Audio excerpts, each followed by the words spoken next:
No, because you told me you didn't want to get married. I told you I didn't want to get married, and then you went to Toronto, and your mom and you picked out a wedding dress. No, see, men can never be trusted with the details.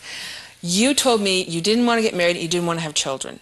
Not that you didn't want to marry me. In general, you were against the institution of marriage and children because you were an artist. I was quite a dysfunctional kind of guy. All I did was work, and I sort of stayed away from people. I lived like a hermit, kind of, in my house in Hollywood, and I worked every day. Yeah. And you were at a very labor-intensive, ambitious time of your life. You were just to put a new record out, and yeah. I understand workaholism, and I understood what he was saying to me was he didn't have the space. He did love me. He told me he loved me, but he didn't have space in his life for a relationship. And I knew you wanted children as well, yeah. And I wasn't sure I wanted kids, and of course they're the greatest thing that's ever happened to me. Yeah, when I touch your hand, I fall from grace. I just fall from grace. After a year of friendship and 6 months of dating, at 26, Amy was looking for a commitment from Marc, a 38-year-old singer-songwriter who had always lived alone with his music. She gave me an ultimatum. She said she was out of there unless I was going to marry her and have children. And I said, well, why don't we split it down the middle? I'll marry you without kids. And she said, no, I want to have children. And she gave me, I think, 48 hours to come up with the proper answer. 21 days, dear. I don't think so, but whatever it was. It went by in a twinkling, and I didn't want to lose you, so I gave in, and I'm still giving in. My ultimatum was, if you're really not the marrying kind, then let me go. Not marry me or I'm out of here. It's like, I want to respect your life path. If this is your life path, just let me know and I'll move on. This one night, we were lying in bed, and it was like getting to midnight of the day, and I just turned to Marc and I said, so? And he said, so what? And I said, so? Have you decided?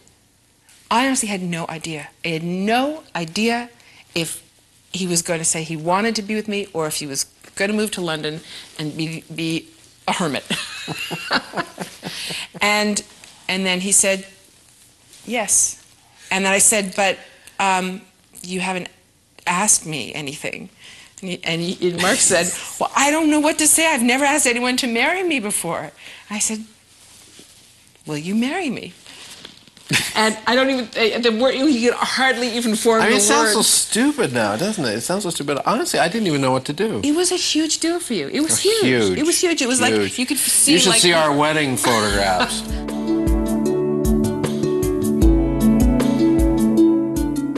They got married on New Year's Eve. They were living in Los Angeles, but they came back to Toronto. Marc was in a sustained deer in headlights pattern from when they arrived in Toronto at the beginning of December until after they married, and I think it took him about a year and a half to wake up and go, what did I do? Marc was basically in a state of shock from the day that we got married, you know, I'd say for a couple of years afterwards. I can't remember the wedding. I was so freaked out.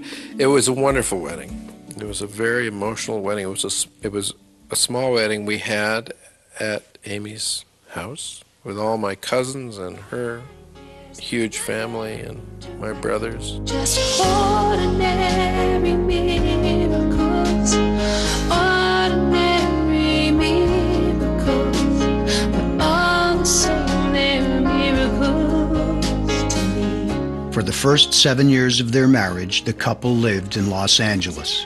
3 years after the wedding, in 1990, Amy gave birth to their first child, Zoe. I think children bring angels. They bring you luck. They change everything. They change your priorities. They open a door, the big love door. and a kind of love that you can't experience any other way. It's not the same as the love for your wife or your family, your mother or your father or your brothers or your sisters. It's a love that is only there for your children. It was wonderful for me to experience that.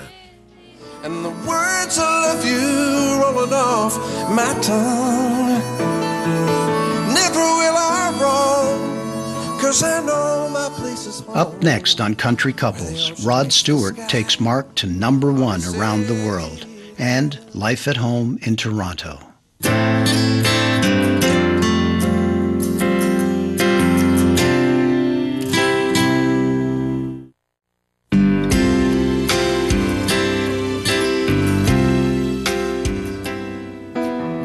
Down in the gutter, life is slipping away. Love may still be alive somewhere, some way, running under cover of a helicopter blade. The flames are getting higher. We had some financial problems right at the beginning, and then things just got really great. It was as if Zoe was put here to When Zoe was 3 months old, we to bail me out of completely financial broke. ruin, really. She was sitting on the dining room table in her little rocker. We were sitting there going, we have no money. And the phone rang, and it was Rod Stewart's producer saying that, you know, he'd cut one of Mark's songs. And 6 weeks later, it was a #1 hit in 25 countries, and it really changed our life. Oh yeah, I got lightning in my veins, jerking like the handle on a slot machine. I'll never forget the day he came over to my place in Hollywood. We were living about 2 streets apart. And he came over and he said, "Guess what?" I said, "What?" He said, "I got a rod." I won't tell you what I said after that, but he then explained to me what exactly that meant. Oh, the rhythm of my heart is beating like a drum, and the words I love you rolling off my tongue. It changed our lives financially, but it didn't change us. I mean, it didn't change us. I grew up around this business, and I know what goes up must come down, and what goes down often comes up again. You know, career path is like that, and I'd been up and down enough times, and I was just thankful. I was just thrilled. I loved the way Rod did it, and I had a family and a wife to share it with, and I think at that point we decided soon after to move back to Toronto. It took a couple of years to finally make the move to Toronto, and shortly after they did, their son Ezra was born. I really never felt more Canadian than when I was in LA. And the longer I lived there, the more I felt the pull back to Canada. I don't think you did as strongly as I did.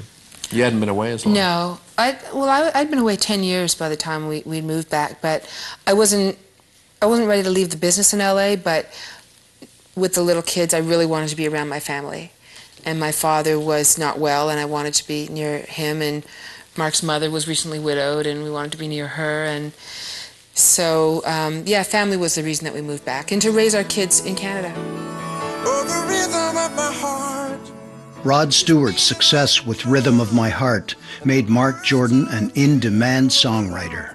He was soon getting cuts by many artists, including Joe Cocker, Cher, Amanda Marshall, and Bette Midler.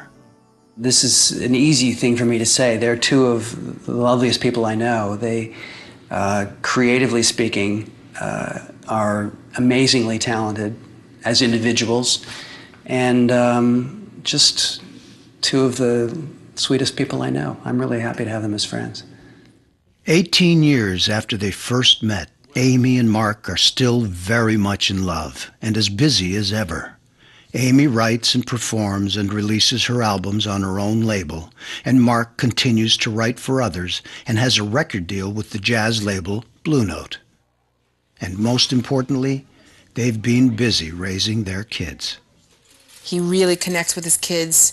He places a value on spending time, quality time with them, and loves exposing them to new experiences, especially at the cottage. He loves to explore with them, taking the boat ride and go explore little hidden islands, and he's very, very emotionally available to them, and looks them in the eye when he talks to them, and they know that he is completely accessible to them, and that he gets them, and it's a wonderful legacy to give to a child, having it. Think of what we turned you from, an emotionally inaccessible hermit, An island. to, you know, the guy that the kids run to. Weeping, slobbering jellyfish. So nice. They're a little big. Oh my gosh, they're so great. And they're blue. They're neutral. They go with everything. Amy understands people deeply.